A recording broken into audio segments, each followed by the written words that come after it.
Assalamualaikum anak-anak, apa kabarnya semua?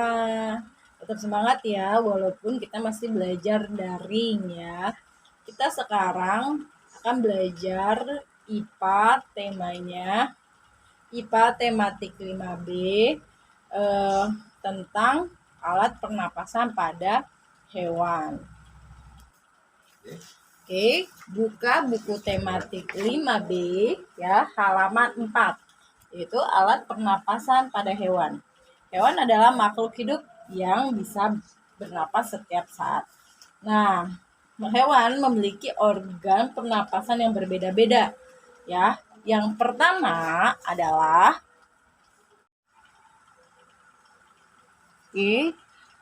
satu adalah mamalia, memiliki organ pernapasan yang sama dengan manusia, yaitu hidung, tenggorokan, dan paru-paru. Nah, baik mamalia di darat maupun mamalia di air. Kalau mamalia di darat itu contohnya seperti sapi, singa, dan kelinci. Bernapas dengan mudah karena dia menggunakan paru-paru. Kalau mamalia di air itu seperti lumba-lumba. Nah, perhatikan ini gambar lumba-lumba ya. Ini di dalam gambar lumba-lumba ini ya, di atasnya ada lubang berkatup-katup ya. Perhatikan, mamalia air seperti lumba-lumba bernapas dengan paru-paru. Lumba-lumba bernapas dengan cara muncul permukaan air. Ya, jadi di atas permukaan air. Udara masuk lubang berkatup di atas kepalanya. Ketika mengambil oksigen di permukaan laut, berarti di dalam laut ya, di dalam air, lubang tersebut akan terbuka dan itu adalah caranya lumba-lumba bernafas. Oke. Yang kedua adalah burung. Nah, perhatikan ini burung.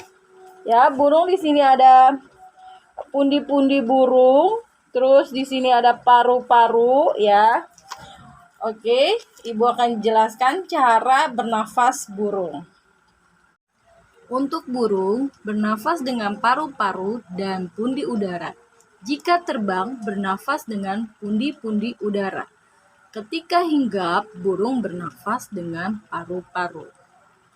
Jadi kalau burung, pada saat terbang, burung bernafas dengan bantuan pundi-pundi udara yang berisi oksigen. Apabila sayapnya dikepakkan ke bawah, pundi-pundi udara akan terjepit sehingga udara keluar dari pundi-pundi udara menuju paru-paru. Ketika sayap dikepakkan ke atas, pundi-pundi udara akan mengembang dan karbon dioksida dari paru-paru masuk ke dalam pundi-pundi udara. Ketika hinggap, burung bernafas dengan menggunakan paru-paru. Tanpa bantuan pundi-pundi udara, burung juga mengisi pundi-pundi udara dengan oksigen. Ya, tadi di sini ada yang namanya pundi-pundi ya. Di atas ini ada yang namanya pundi-pundi ini, yang 3 ini.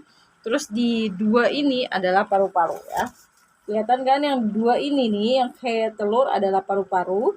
Nah, di atas ini nih, yang kuning-kuning ini adalah pundi-pundi udara.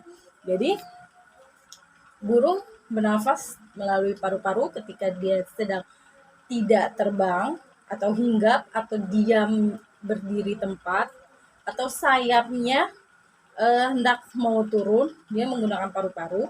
Tapi kalau seandainya dia terbang, menggunakan pundi-pundi udara. Baik, sekarang yang ketiga. Yang ketiga adalah amfibi. Amfibi itu adalah hewan yang dapat hidup di darat ataupun di air. Contohnya katak, kodok, dan salamander. Katak bernafas menggunakan paru-paru dan kulit. Kulit katak selalu basah dan lembab agar proses pernapasan kulit secara dapat berlangsung. Ya. Anak katak atau berudu di dalam air dan bernafas dengan 3 insang luar.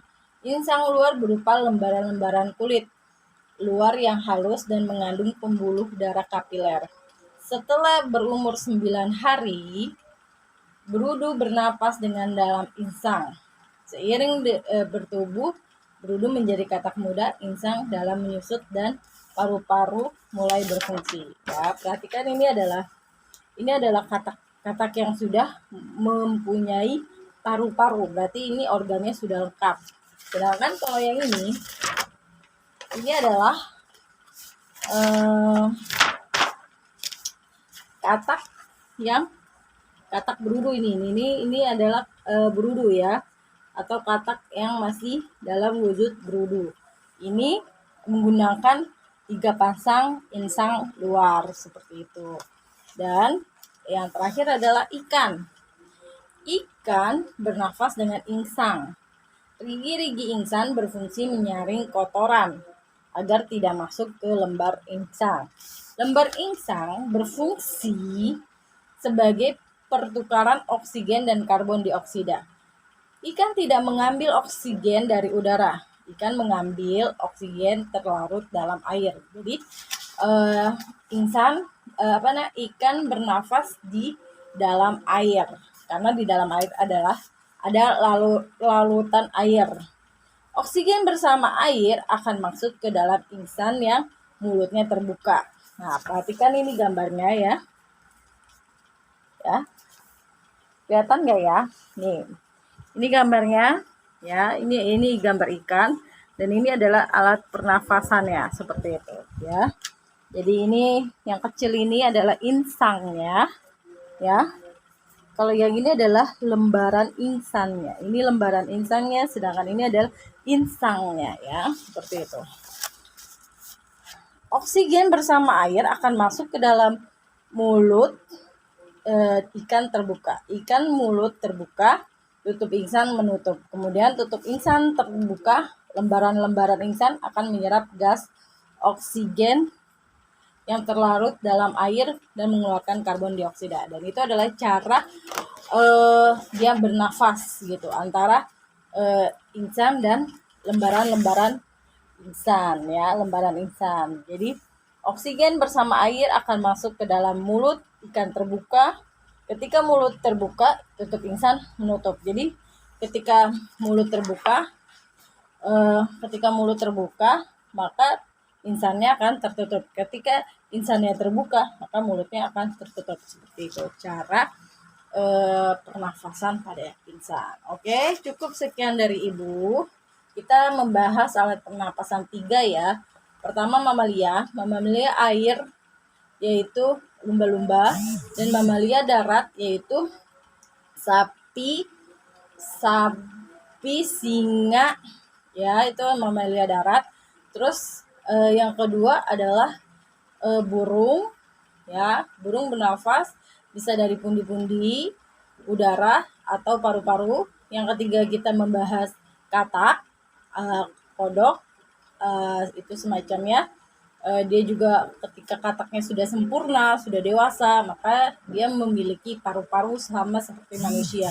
Dan yang ketiga adalah tadi ikan ya. Kita membahas tentang ikan. Ikan, cara bernafasnya ikan. Nah, cukup sekian dari Ibu. Assalamualaikum warahmatullahi wabarakatuh.